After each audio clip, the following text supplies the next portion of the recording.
from Jami Vintage. Today's DIY is all about gel stain. I'm going to be using General Finishes gel stain in Java. I picked it up at my local General Finishes retailer. You can also look up online on Amazon and they sell it there as well.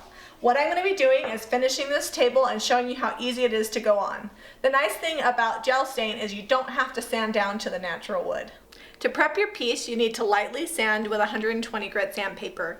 Gel stain just sits on top, so whatever your surface is on top is how it's going to look in the end. So if it's uneven, you're going to need to sand a little bit more just to make sure it's a nice, smooth surface. It doesn't have to be all the way down to the natural wood. This table had a bunch of chippy finish on it, so we actually just took it over and went real lightly with the belt sander and got it nice and smooth. And even though it's not all the way sanded to the natural wood, it's okay. I can go ahead and stain it. It's one of the wonderful things about gel stain. It covers a lot. Another reason I like to use it is sometimes you have a table where there's MDF underneath and it's bubbled and you need to cover that up. I like to sand my table completely smooth and then I use gel stain over the top and it fixes the imperfections and you can't see as much where the MDF had to be sanded smooth. So I'm going to get started.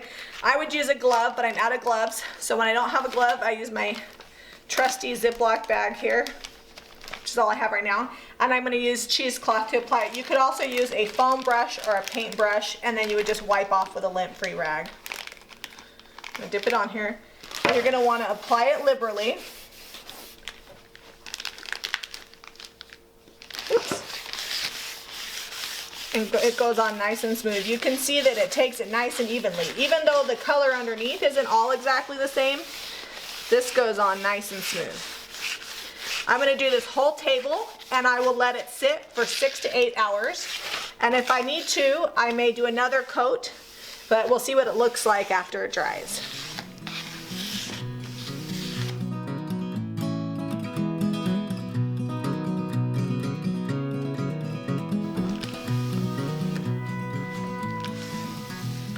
Right now, I'm removing any excess stain because you don't want it to puddle on your piece.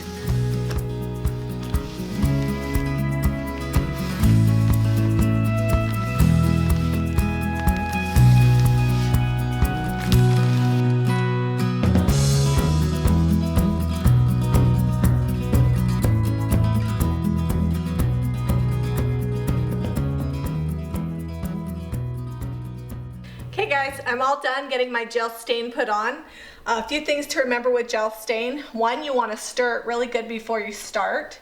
2, once it's dry, which will take about 6 to 8 hours, you can add another coat and even another coat if you need to darken it. And you want to make sure that if you do sand it in between stain coats that you use really fine sandpaper and just lightly go over it because you don't want to go through the stain. Most times I find though that it goes on so smooth, I don't have to do any sanding until I poly. Once you're done staining, you can finish with a General Finishes top coat or you can use a water-based polyacrylic, which is what I'm going to do. And I usually do between 4 and 6 coats, so it'll last a nice long time. I'll make sure Zeb throws a picture of this finished set on the end of this video. If you have any questions about gel stain below, be sure to comment and I'll get right back to you. Be sure to give us a thumbs up and subscribe to Jami Vintage for more DIY.